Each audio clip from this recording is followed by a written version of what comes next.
Welcome to Ordo Militaris Radio TV. And today we're going to be talking about the Eustasis, a very nationalistic terrorist organization, also supported by the Catholic Church and Catholic clergy in what was called Yugoslavia. It was founded in the country of Yugoslavia was founded by the dictator King Alexander in 1929, and shortly thereafter by anti-Pavliks. Eustasia was formed. And we're going to be talking about this with Brother Alexis Bonarlo. Thank you, AJ, for having me on. It's always a pleasure to be on Ordo Militaris Radio TV. We often talk about terrorist organizations, and here we're going to confront an organization which was a terrorist organization. It was fascist, and it was composed of Catholics. Mm-hmm. And worst of all, it had collaboration from the clergy, even from the highest levels of the Vatican. Mm. So everyone knows how much in the Balkans, each ethnic group is pretty hard-headed. They see the other as a threat. There's a lot and long-standing centuries of conflict between them.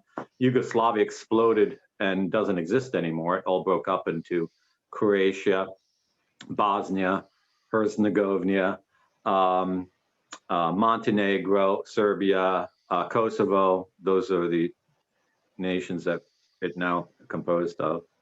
It didn't exist before the First World War. It was created by the Allies at Versailles, and it was called the Kingdom of the Serbs, Croats, and Bosnians. So in 28, when King Alexander changed its name, that irked the non-Slavs, especially the Croats. And well, that's like throwing gasoline on a fire in the Balkans. You deny a person's ethnicity. Mm-hmm. But still, that's no excuse. So what are some of the atrocities this organization was involved in? So the clergy was involved with the Ustasi violence and also took part in the forced conversions of the Serbian Orthodox and Jewish people. And it was truly horrendous and truly a crime against humanity and crime against religious liberty. And what was one of the most horrible things was that a concentration camp was ran by Franciscan friars. One of them was Friar Tomislav Filipovich, also called Friar Sotana, Friar Satan. And he was the one who ran the prison camp and put about 100,000 people to death. Altogether, the Ustasi were responsible for killing how many people? 500,000. So this is a true genocide. They targeted Serbs in three ways. They wanted to exterminate a third of the Serbs, drive a third of the Serbs out of the area that they claimed it was Croatia, and force the other third of the Serbs to become Catholics at the point of a gun. You can't convert at the point of a gun. Archbishop Stepanak was involved. Yeah, Anthony. He was put on trial for his sporting force conversions and supporting the Eustace government.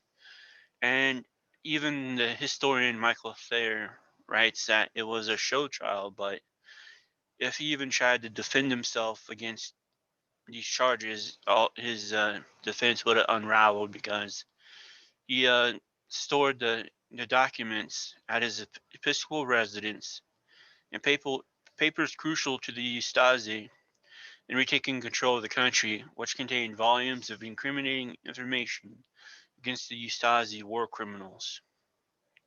He also wrote a letter to Pius XII, kind of praising that 125,000 Serbian Orthodox had converted to the Catholic faith, even though it was at a point of a gun. Yep. And I guess most shocking of all is Stepanak was beatified. In 1998 by Pope John Paul II. whom we already in our previous program showed had close ties and collaboration with the CIA. Mhm. So while the Russians conquered Yugoslavia, they took it back, it fell into communist rule, and the members of the Stasi, which were as many as 30,000 armed men, fled Croatia to all corners of the world. Where did Anton Pavlak go? Well, with the help of Pius the 12th and a few other people that helped him get into Rome through by the way of the Salzburg convent, where he was hiding for until 1948, then bought by Rome by Dragnovich, who was also a teacher, someone at the Pontifical College of Saint Jerome of there in Rome. And then it was through Pius XII getting them all into Rome. Then it was by the invitation of Perón himself to get him into the Argentina by way of the Colegio Pio Latino Americano. So the Latin American church was corrupt back then and working with fascists. Why would Pius XII save Anton Pavlak? Do you think it had anything to do with gold? Yeah, and they also shared the goal of a Catholic state in the Balkans and opposed the rising communist state under Tito. So they shared a common interest in that, plus the gold.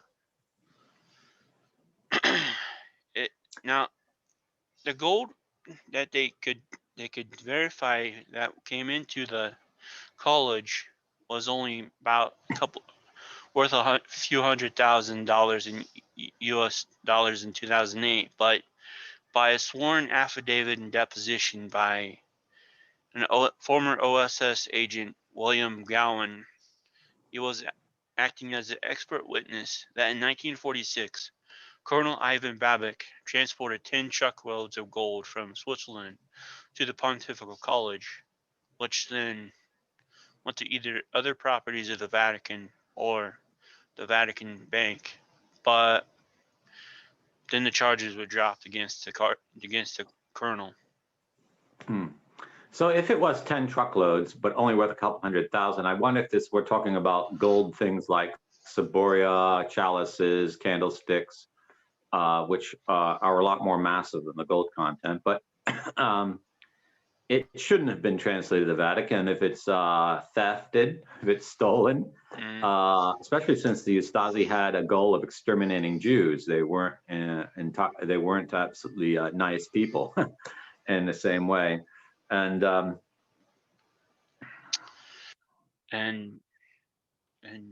follow up with that is in 1999 there was a court case in California. Let me get it here. The survivors of the Stasi regime learned about this through the Freedom of Information Act of 1997, based on the Bigelow's memo in 1999, and they brought a lawsuit against the Vatican Bank. The case was filed before the California court in November 1999. 4 years later, Vatican lawyers successfully argued the case was outside the jurisdiction of U.S. courts. The previous ruling was overturned. Then in 2005, an appeals court overturned that judgment, allowed some of the claims, primarily those of restitution, to proceed. However, on December 30th, 2009, the Ninth Circuit Court of Appeals in San Francisco re-upheld the original lower court ruling. The decision stated the Vatican Bank was immune from lawsuit and further prosecution under the 1976 Foreign Sovereign Immunities Act. To this day, the Vatican archives, likely the only source that can directly tie the Vatican Bank with Nazi gold, have remained sealed. The Stasi weren't the only individuals that were allowed to escape from Europe through rat lines. Rat lines are the organizations used to move war criminals out of Nazi Germany. We've talked about this in our previous programs. Most of the Nazi apparatus was not conquered or captured. It fled with the conniving of the US authorities, and in many cases, other countries like Spain and Portugal and Argentina. But Hudal and the Vatican was one of the chief agents in getting the Nazis out. Pope Pius X was personally involved with this Anton Pavlak. Didn't he meet with him twice? Oh yeah, Pius XII. Yes, he was. First time he gave him the apostolic blessing after Pavlik met with Mussolini to sign over some land of the Croatian near the Dalmatic River, and the man inside the hole with Pius XII was none other than would be Cardinal Montini, who becomes Paul VI. Yeah, he wasn't yet a cardinal, but he was working as Secretary of State. So Montini was working like this with Stasi, Mussolini's fascist government, and Pius XII.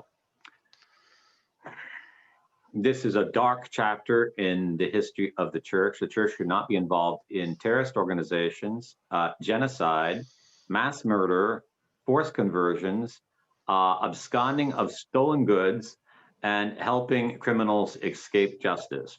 None of that. Pius XII, I think, will have to go down in history not as the angelic pope, but as a diabolic, because this is on top of the fact he told the Catholics in Germany to join the Nazi party. And the fact that he allowed his head of the financial investments, Bernardino Nogueira, who we did a program about yesterday, invest in things like a company that produces contraceptive pills or companies that steal property from Jewish insurance companies in Eastern Europe or benefit from the theft, or companies that would invest in the German war industry. Very dirty, very contrary to the social teaching of the church. It's kind of hypocritical. The Vatican should even talk about social teaching of the church until they clean up their act big time, and maybe have like a commission on reconciliation. Let's bring out all the dirt, name the names, and take their bodies out of the Vatican, undo their canonizations or beatifications, and ship them back to their own country and bury them, well, I don't say in a garbage dump, but the dead deserves to be buried in its soil, but not in Catholic consecrated ground. Let them be buried in unconsecrated ground, because this is a disgrace to the church. This cannot be tolerated, this kind of corruption. Yep. So please stay tuned for more information, more shows on the Vatican Bank coming soon. And this is Ordo Militaris Radio TV signing off. Deus Volt. Deus Volt.